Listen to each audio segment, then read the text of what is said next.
Hello and welcome students. This is Narendra Tiwari from Government High School Rasulpur Badle Kaushambi. Today I am going to start a new chapter from our supplementary section. The title of the chapter is The Midnight Visitor. This chapter is written by Robert Arthur. Robert Arthur अपनी जासूसी कहानियों के लिए बहुत famous हैं। Present story the midnight visitor एक secret agent की कहानी है, एक जासूस की कहानी है। जब कभी भी हम सीक्रेट एजेंट यानी जासूस शब्द को सुनते हैं तो हमारे मन में इनकी एक इमेज बनती है कि सीक्रेट एजेंट्स लंबे होंगे, स्मार्ट होंगे, वेल ड्रेस्ड होंगे, बहुत ही अट्रैक्टिव होंगे। लेकिन इस कहानी के हीरो ऑसिबल, जो कि एक सीक्रेट एजेंट हैं, वो इस डेफिनेशन में फिट नहीं हो पाते। वो देखने में एकदम मोटे से, छोटे से और लेज़ी किस्म के जासूस दिखते हैं। इस कहानी का दूसरा कैरेक्टर है फाउलर, जो कि एक युवा कहानीकार है। वह ऑसिबल से मिलकर उनकी लाइफ स्टाइल को जानने का प्रयास करता है, जिससे कि वह भी एक जासूसी कहानी लिख सके। इस कहानी का तीसरा कैरेक्टर जो कि हमारा विलन है, उसका नाम है मैक्स। ये भी एक सीक्रेट एजेंट ही है। ये ऑसिबल को गन पॉइंट पे रखकर कुछ इम्पॉर्टेंट डॉक्यूमेंट्स मांगता है। ऑसिबल के पास गन नहीं होती, लेकिन वह फिर भी अपनी चालाकी से मैक्स से बच जाता है। तो आइए इस कहानी को पढ़ते हैं और देखते हैं कि कैसे ऑसिबल मैक्स से अपने आप को बचा पाते हैं। चलिए कहानी शुरू करते हैं। Ausable did not fit any description of a secret agent Fowler had ever read. Ausable एक गुप्तचर के वर्णन में बिल्कुल भी उपयुक्त नहीं बैठता था जैसा फाउलर ने पढ़ा था। Following him down the musty corridor of the gloomy French hotel, एक अंधेरे फ्रेंच होटल के सीलन भरे गलियारे में, where Ausable had a room, जहाँ ऑसिबल का कमरा था। Fowler felt let down, Fowler ने निराशा का अनुभव किया। It was a small room, यह एक छोटा कमरा था। On the 6th and top floor, छठवीं और सबसे ऊपरी मंजिल पर। And scarcely a setting for a romantic adventure, और शायद ही किसी रोमांटिक और साहसिक कार्य के लिए उपयुक्त स्थान था। It was a small room on the 6th and top floor and scarcely a setting for a romantic adventure, यह छठी और सबसे ऊपरी मंजिल पर एक छोटा कमरा था और शायद ही किसी रोमांटिक और साहसिक कार्य के लिए उपयुक्त स्थान था। ऑसिबल was for one thing fat, कई बातों की एक बात, ऑसिबल मोटा था। वेरी फैट, बहुत मोटा। And then there was his accent, और दूसरी बात उसका उच्चारण था। Though he spoke French and German possibly, यद्यपि वह फ्रांसीसी और जर्मन भाषा काम चलाऊ ढंग से बोल लेता था। He had never all together lost the American accent, फिर भी उसने अमेरिकन उच्चारण को पूरी तरह से नहीं छोड़ा था। He had brought to Paris from Boston 20 years ago, जिसको वह 20 वर्ष पहले बोस्टन से पेरिस लेकर आया था। कहने का सेंस ये है कि ऑसिबल फ्रेंच और जर्मन भाषा ठीक ठाक बोल लेता था, काम चलाऊ ढंग से बोल लेता था, लेकिन उसके बोलने में अमेरिकन टोन अभी भी था। जबकि ऑसिबल को अमेरिका से फ्रांस आए 20 साल हो गए थे। ऑसिबल अमेरिका के बोस्टन शहर से फ्रांस के पेरिस शहर में 20 वर्ष पहले आया था, लेकिन अभी भी वह जब भी फ्रेंच या जर्मन भाषा बोलता, उसके बोलने में American tone, American accent, American उच्चारण अभी भी था। You are disappointed, Oswald said wheezily over his shoulder. Wheezily means होता है बड़ी मुश्किल से सांस लेते हुए, हांफते हुए या घुरघुराते हुए। तो ऑसबल ने घुरघुराते हुए अपने कंधों को ऊपर उठाकर जोर से सांस लेते हुए कहा, तुम्हें निराशा हुई। You were told that I was a secret agent, a spy dealing in espionage and danger. Espionage means जासूसी। You were told that तुमको बताया गया था कि I was a secret agent, मैं एक गुप्तचर था। A spy, एक जासूस। Dealing in espionage and danger, जो जासूसी और ख़तरनाक कार्य करता था। तुमको बताया गया था कि मैं एक गुप्तचर था, एक जासूस जो जासूसी और ख़तरनाक कार्य करता था। You wished to meet me because you are a writer, young and romantic. You wished to meet me, तुमने मुझसे मिलने की इच्छा जाहिर की। क्योंकि because, क्योंकि you are a writer, young and romantic, क्योंकि तुम एक युवा और रूमानी, रोमांटिक मीन्स प्रेम प्रसंग लिखने वाला कोई राइटर, उसको शुद्ध हिंदी में रूमानी कहते हैं। क्योंकि तुम एक युवा और रूमानी लेखक हो। You envisioned mysterious figures in the night, the crack of pistols, drugs in the wine. Envisioned means कल्पना करना। तुमने रात्रि में रहस्यमयी आकृतियों, पिस्तौलों की आवाज़, शराब में नशीली चीज़ों के मिलाए जाने की कल्पना की थी। Instead, you have spent a dull evening in a French music hall with a sloppy fat man. Sloppy means लापरवाह। Instead means इसके स्थान पर तुम्हें एक फ्रांसीसी संगीत कक्ष में एक नीरस शाम एक लापरवाह मोटे व्यक्ति के साथ बितानी पड़ी।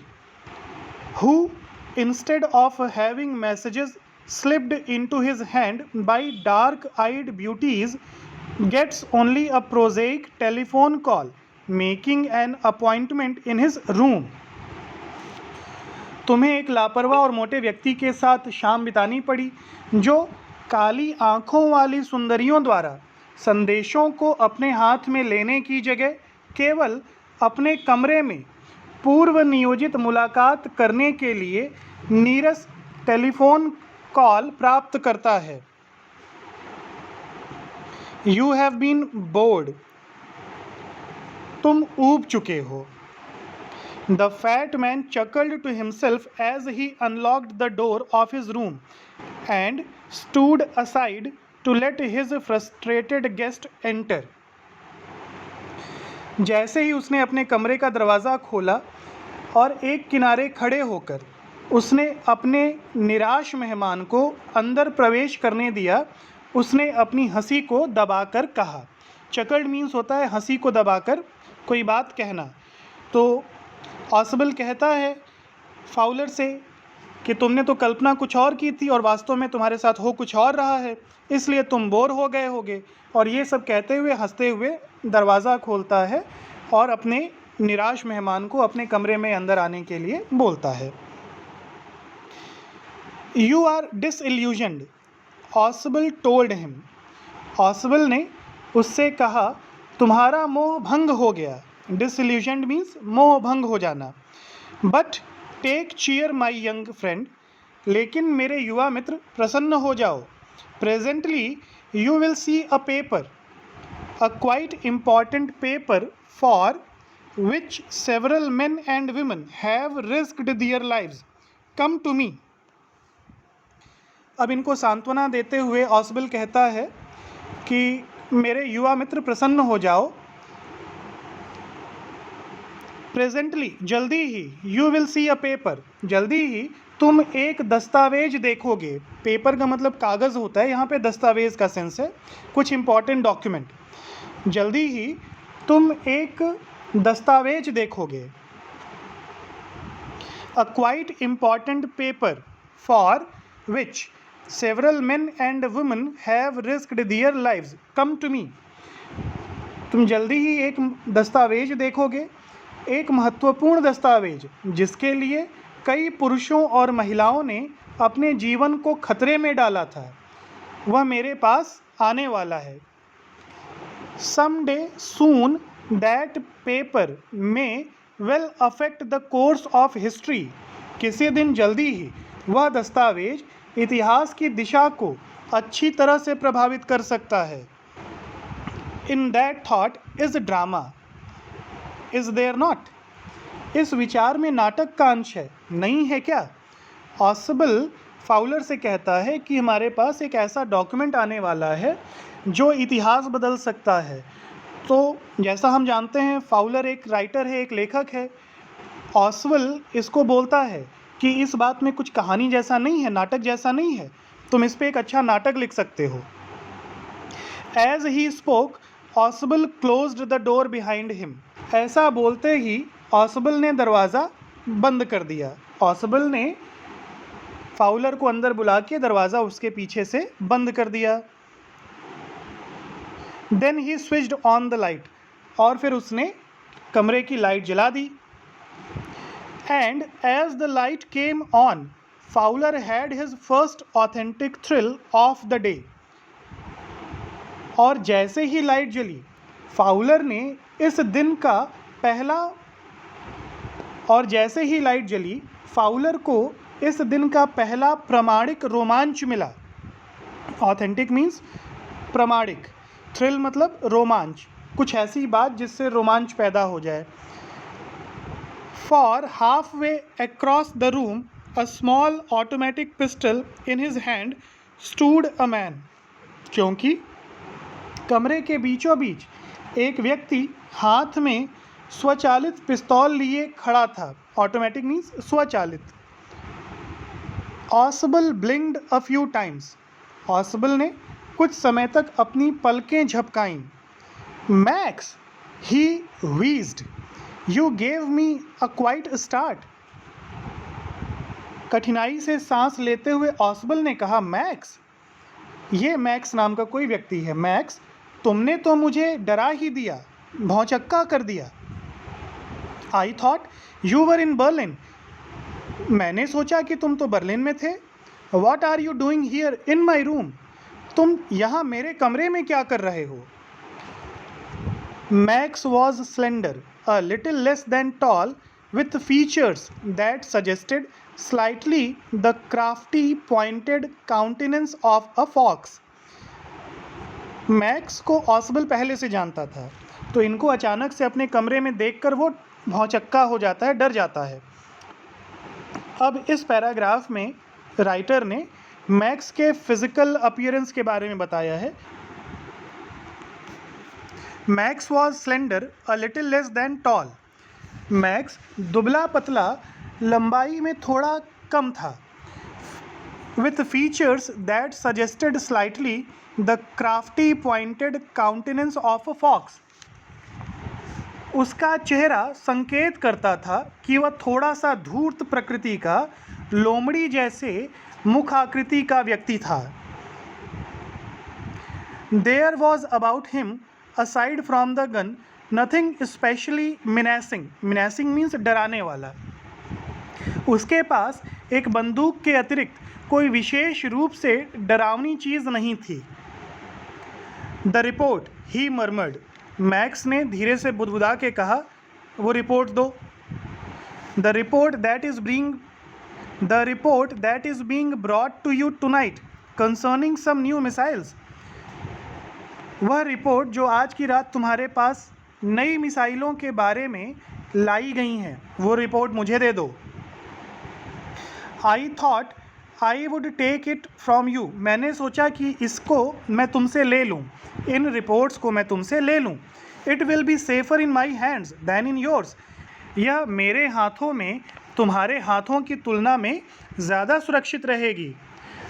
ऑसबल moved to an armchair and sat down heavily. Osbal एक आराम कुर्सी पर जाकर जोर से बैठ गया। आर्म चेयर मतलब आराम देने वाली कुर्सी, आराम कुर्सी।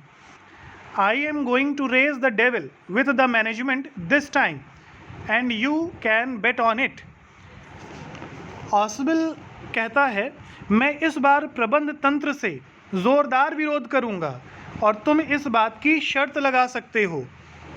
ही सेड ग्रिमली, उसने गंभीरतापूर्वक कहा। ऑसवल जब आराम कुर्सी पर जाके जोर से बैठ जाता है तो गंभीर चेहरा बनाकर गंभीरतापूर्वक कहता है, मैं इस बार प्रबंध तंत्र से जोरदार विरोध करूंगा और तुम इस बात की शर्त लगा सकते हो। This is the second time in a month that somebody has got into my room through that nuisance of a balcony. यह एक महीने में दूसरी बार है कि जब कोई व्यक्ति उस परेशानी पैदा करने वाले बारजे से होकर मेरे कमरे में आ गया। न्यूसेंस मतलब होता है परेशानी पैदा करने वाला, बालकनी मीन्स बारजा। Fowler's eye went to the single window of the room. Fowler की नज़र इस कमरे की एकमात्र खिड़की की तरफ गई। It was an ordinary window, वह एक साधारण खिड़की थी। Against which now the night was pressing blackly, जिसके सामने अब रात काली हो रही थी। Balcony, Max said with rising inflection. Max ने चढ़ते हुए स्वर में कहा, आश्चर्य प्रकट करते हुए कहा, बारजा? नो, अ पास की। पास की होता है मास्टर की, ऐसी चाबी जिससे सभी ताले खुल जाए उसको पास की या मास्टर की कहा जाता है। तो मैक्स बताता है, नहीं, मैं बालकनी से थोड़े आया, मेरे पास मास्टर की है, ऐसी चाबी जिससे सारे दरवाजे, सारे ताले खुल जाते हैं। I did not know about the balcony, मुझे बारजे के बारे में नहीं पता था। It might have saved me some trouble had I known, यदि मुझे पता होता तो मेरी परेशानी कुछ कम हो जाती। It is not my balcony, Osbal said with extreme irritation. Osbal ने अत्यंत चिढ़कर कहा, वह मेरा बारजा नहीं है। It belongs to the next apartment, यह अगले अपार्टमेंट का है। He glanced explanatorily at Fowler.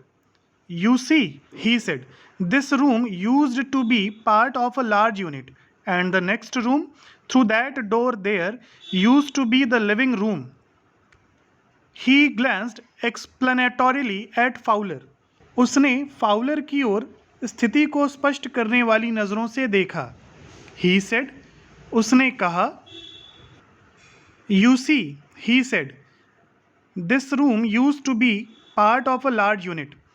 उसने कहा, देखो, यह कमरा एक बड़े मकान का भाग हुआ करता था।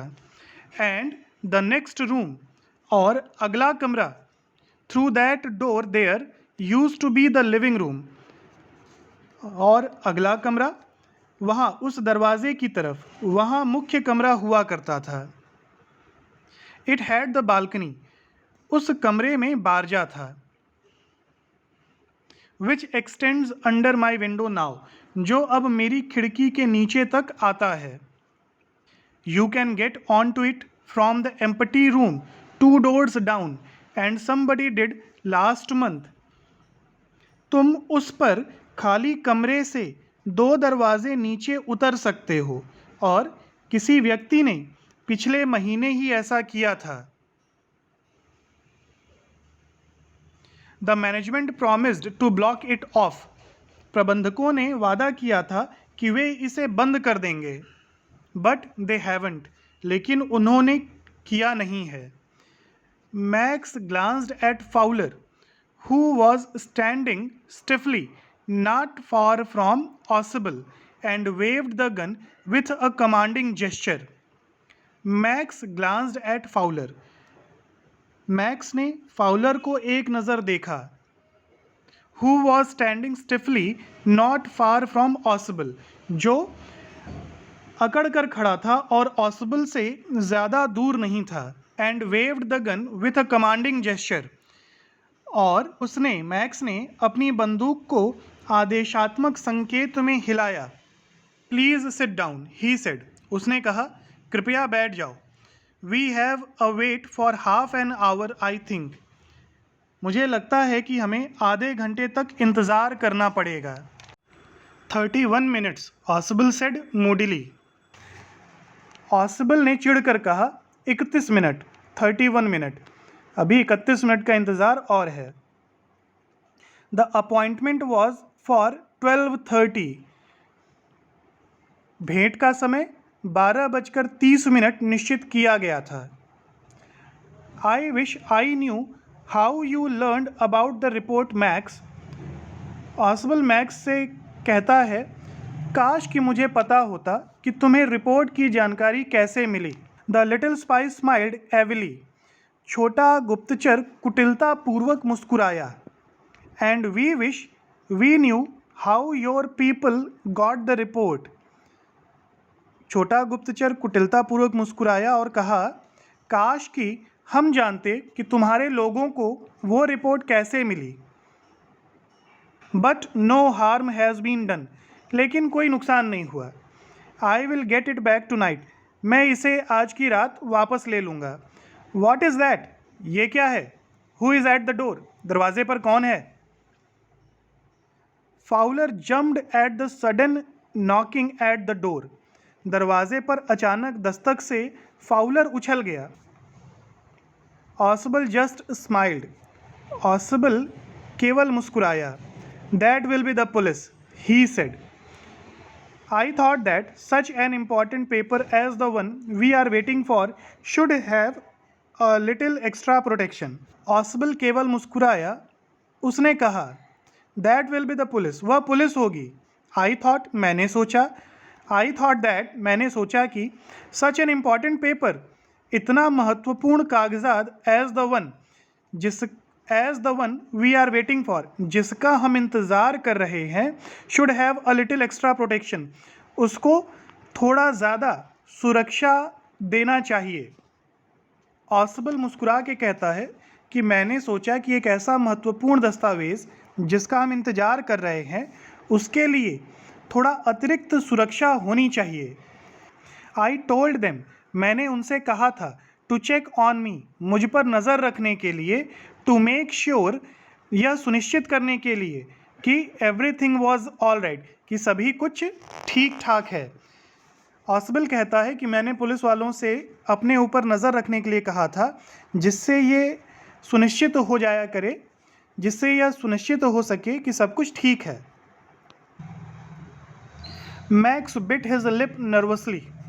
मैक्स ने घबराहट में अपने होंठ काट लिए। The knocking was repeated. दरवाजे पर फिर से दस्तक हुई। What will you do now max? ऑसिबल asked. ऑसिबल ने पूछा, अब तुम क्या करोगे max? If you do not answer the door, यदि तुम दरवाजे का उत्तर नहीं दोगे, यदि तुम दरवाज़ा नहीं खोलोगे, they will enter anyway, वे लोग किसी भी प्रकार से अंदर आ जाएंगे। द डोर इज़ अनलॉक्ड, दरवाज़ा खुला है। And they will not hesitate to shoot, और वे लोग गोली चलाने में संकोच नहीं करेंगे, हिचकिचाएंगे नहीं। मैक्स's face was black with anger as he backed swiftly towards the window. Max's face was black with anger. Max का चेहरा गुस्से से काला पड़ गया। As he backed swiftly towards the window, जैसे ही वह तेजी से खिड़की की ओर पीछे बढ़ा। जैसे ही मैक्स तेजी से खिड़की की तरफ पीछे बढ़ा, उसका चेहरा गुस्से से काला पड़ गया।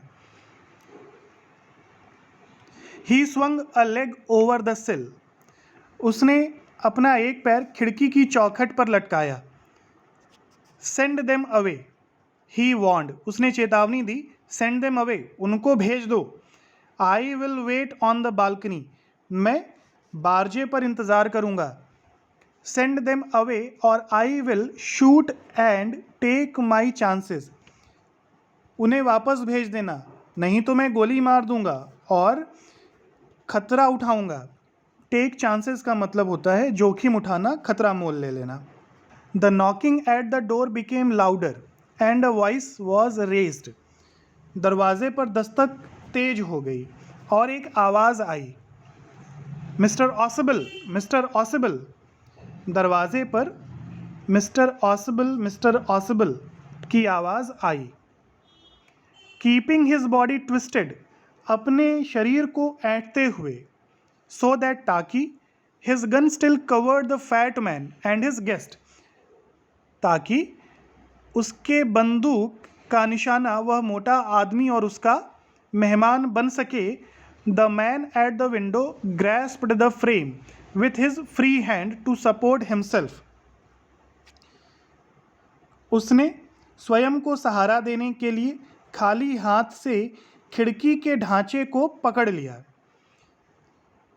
Keeping his body twisted so that his gun still covered the fat man and his guest, the man at the window grasped the frame with his free hand to support himself. अपने शरीर को ऐंठते हुए, जिससे कि वह मोटे आदमी और उसके मेहमान को अपनी